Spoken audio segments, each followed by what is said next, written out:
Hey folks, welcome to week 8.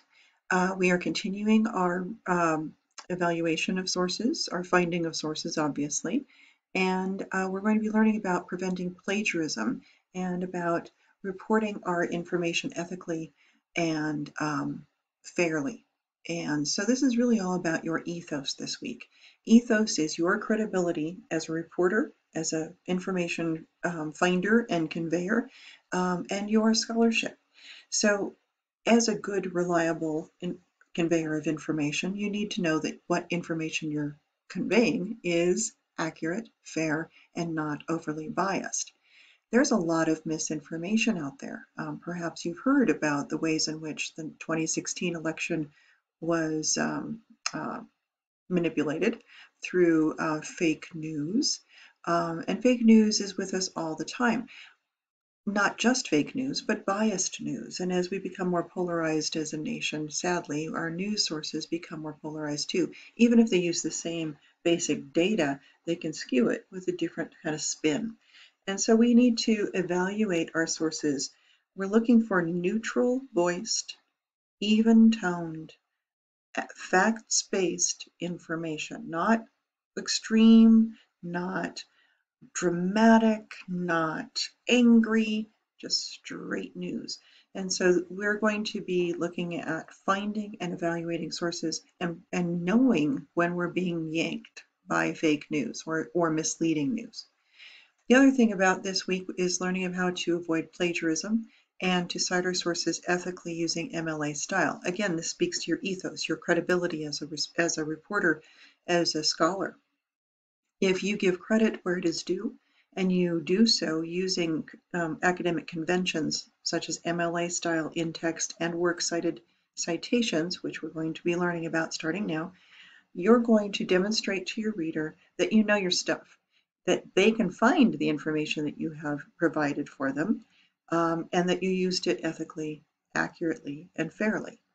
All of those things work together. So that's where this is all in service of you developing your ethos, your credibility as an author.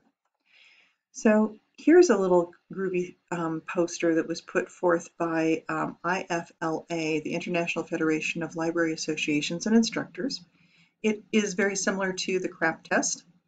You always want to consider the source. Where did this come from? We're going to be learning about how to identify good sources from bad sources in popular sources. So many ways to use the word source. For example, some comedic or satiric sites have been sometimes misconstrued as actual news organizations, such as The Onion, which is a funny, goofy, satirical site. Or if you click on a known biased site, you're going to be getting some interesting skewed information. So consider the source. Where is it coming from? Read beyond the headlines. If you've come across some information that you think is interesting or possibly outlandish, or maybe really just worth learning more about, read beyond the headlines. If you can't find the same information in other reputable sources, that's a problem. Check the author. That's the authority in the CRAP test. You can look up the author through a LinkedIn search or a Google search. If there's a bio in the news publication itself, that's Groovy. Are they credible? Are they real? Now that's interesting, and sometimes, and we found this lately in some misinformation that's been going out in the web, some people with seemingly legitimate credentials, such as doctors or lawyers, have sometimes been co-opted into giving false or misleading information. So go beyond their credentials and learn more about them and their histories. Supporting sources. Most sources online have other sources embedded in them. So if you click on their hyperlinks, they should take you to good sources. If they take you to reiterative sources, like back to the same sort of thing where it's really circular, that's an issue. Or if the links are broken, that could be a problem. Check the date. That's about the currency.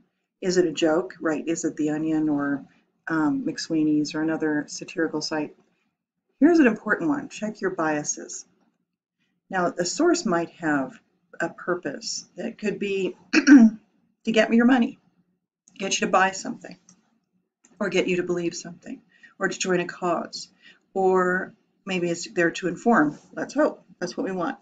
But what are our biases? And that's something we have to be conscious of, especially right now in this, as I say, this time of division, which is unfortunate. We all are biased human beings. Biases are our ingrained belief systems or values, what we tend to want to believe. And there's a term called confirmation bias, where we go into a source saying, I think I know what this is about. And we only see what confirms what we already believe. We have to be aware of what we think we know and question what we think we know and be open to other points of view. That's important that we are aware of our own biases, because if we are biased in our own right, then we're going to maybe seek out and provide only information that supports our biases. And that is not ethical because it's one-sided and not entirely fair. If you're creating an argument and you're trying to present a position, even that is questionable if you only provide one-sided material, because even when you learn about writing arguments, and you'll be doing that if you go into English 1120, you have to consider the other side. You have to consider a counter argument. You have to be respectful and aware of positions that are not your own. So as we're reporting information, we want to make sure that our information is unbiased. It is straightforward. It is not misleading. It is not based in skewed facts. It is truthful. And we need to be aware of our own biases. And if there's a question, we can check fact-checking sites. And I'm going to include some fact-checking sites for you so that you can figure out which sources are telling the truth and which ones are not. Ask the experts. Well, you are so lucky. You have Tiffany, and you get 10 points for working with Tiffany sometime during this research process. So especially when you get into the databases and when you're looking at library sources, that's a really great time to consult with Tiffany. All of this is in support of the CRAP test that you've been looking at. This week, we are going to be playing a game called Factitious, where you evaluate some sources and you find out which ones are true and which ones are not. And you're going to learn about avoiding plagiarism. The plagiarism is where blatant plagiarism, outrageous plagiarism, is where we take the work of others and we say, here it is. I'm presenting it as if it is my own, ha ha ha, and it is not.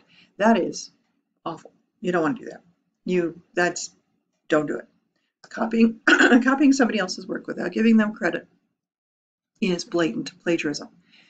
Accidental plagiarism happens when we quote or use a passage from a source without putting quotation marks around it. That's a problem. That's somebody else's words. You just took somebody else's words. That's like stealing. Or putting quotes around it but not saying where it came from. Then the reader's like, what's going on? Or putting something sort of in your own words but not saying where the idea came from. That's still stealing, right? So if it's not yours, you didn't wake up knowing it, you need to tell us where it came from. Just assume that you need to cite everything. Just assume, right? Let us know where it came from. We're going to talk about how to do that. There are ways to do that called in-text citation. And we're going to learn how to use signal phrases, and we're going to learn how to use parenthetical citations to let the reader know where information came from. We're also going to learn how to paraphrase, quote, and summarize. So your quiz this week will have to do with those skills, and your assignment next week will give you an opportunity to practice those skills. So we're going to check out all that good stuff. So your assignments this week, your discussion will involve, excuse me, playing a factitious game. And I'll show you how that works in a minute. You have a quiz about practicing citing sources and avoiding plagiarism. You're going to practice annotating one of your sources. First, I've given you a little thing to read, and you'll practice annotating it just to get used to Scribble. And you're going to choose one of your sources, one of the most reliable, let's hope, from the sources you found that you used in your concept map, one that you think you're going to use in your report. And you're going to put it through the CRAP test, which is, as you know, currency, relevance, accuracy, authority, and purpose. And you're going to annotate using those guidelines. You know, what is the date? When was it published? And is that meaningful? Why is it meaningful? You're going to have that in little parenthetical, or I'm sorry, marginal commentary. Is it relevant to your question? In what way does it answer your question? What is the authority? Is this a good source? Is the author reliable? Can you find information about the author? Is the material accurate? Can you double check to find out if the facts are correct? And double check that purpose. Why is it here? Is it here to inform us? Is it here to persuade us? Is it here to sell us something? Is it here to entertain us? Is it here to just give us a general overview? We want to look at those things closely, and you're going to be doing that in your annotations. Now, this is going to serve you because you're going to be using those annotations as part of your assignment that's going to be due next week, which is called the They Say, I Say assignment. I've included a link to that in this week's module as well. Let's keep rolling. Your readings and resources this week, please, please, please read this closely. This is really important. This is going to help you think about your sources, which ones are going to be most reliable. Compiling and managing your research, well, the Scribble tool is actually really helpful for that, because if you annotate your sources using that tool, you're going to have a library of sources that you've used in the past, so you can always find them, which is really nice. If you don't use that, that's okay. You can use other ways of compiling and keeping track of your sources and the most quotable quotes and the most interesting data. You'll find ways to do that. This is going to be useful, this using MLA style, parenthetical and text citations and works cited, to get your feet wet. You're going to be doing a little bit of work regarding that this week for your quiz, but you're also going to create a works cited annotation or works cited citation for the source that you're annotating this week. Works cited is the bibliography that's at the end of your essay. Any material that you've cited in the text of the essay will be cited in the works cited page. Likewise, anything you cite in the works cited page, what that means is it's already cited in the essay. You should be able to find the sources in both places. They need to be cited in both places. So this will give you an overview, and here's something really groovy, and you're going to find out how to use this. You can put in the URL of the source that you are citing and plug it in, and it will create a citation for you. What? Yes, and that makes life really super easy for you. But there are other ways to figure out how to do a citation page, and so please check this out. This is a really cool little video about evaluating sources. This one I definitely want you to watch. It is about how to spot fake stories, fake news stories. It's one way of many. This is an interactive media bias chart, and it's really slick because it helps you understand how media can be skewed in one way or another. So let's take a quick look at that. And we'll talk more about that when we get to, let's see if I can get it to open. Maybe I can't while I'm in video mode. I'll get you that a little bit later, but I'll talk about that in our weekly workshop. It gives us a notion of where different popular sources, news sources, fall according to bias, complexity, depth of research, and so on. And that it just gives you a handy guide as you're evaluating your sources. Again, here's that groovy thing. Again, we have the CRAP test, the media bias chart. The media literacy PowerPoint, we're going to take a look at that during our office hours or our lesson this today, and so on. Here again is the video. So I want you to watch all of this stuff, read all this stuff, so that you can understand what the tasks are for the week. The discussion, by the way, was Abraham Lincoln around when the internet was born? I don't think so, right? So keep in mind that not everything you see on the internet is accurate. In fact, that's the worst place to go to get news. Just talk to Mark Zuckerberg, who's been called before Congress to defend his Facebook and its propagation of fake news, especially during times of election. They have been under the gun for sharing misinformation. So that's the worst place to go for information. So review all the stuff that I just shared with you, and then you can take this groovy little quiz. You can choose your level, and you can even choose the pandemic edition, which is cool. And let's just go there. And we're going to go OK. And then you can start a new game, and you can swipe left if you think the article is fake, or use the check or X, or swipe right, depending on whether you're using it on a phone or on your computer. And then it will present you with an article, and you look at the headline, read through it, show the source, and if you know your media bias chart, that might help you out a little bit. New York Daily News, I don't know. Is it fake or real? You decide. So you can come back to that and go play that a little bit, and that's going to be part of your discussion. And now I seem to be stuck in this land. Here we go. All right. Please do answer all the questions in the discussion. This is a practice area for Scribble. You're going to you have to create an account, and when you do so, you get a little gadget. This only works in Google, and it will allow you to annotate your sources. There is a video here that explains how to use Scribble to annotate, and it's pretty slick and cool. I know there's a lot of stuff here. This is going to take some time to practice.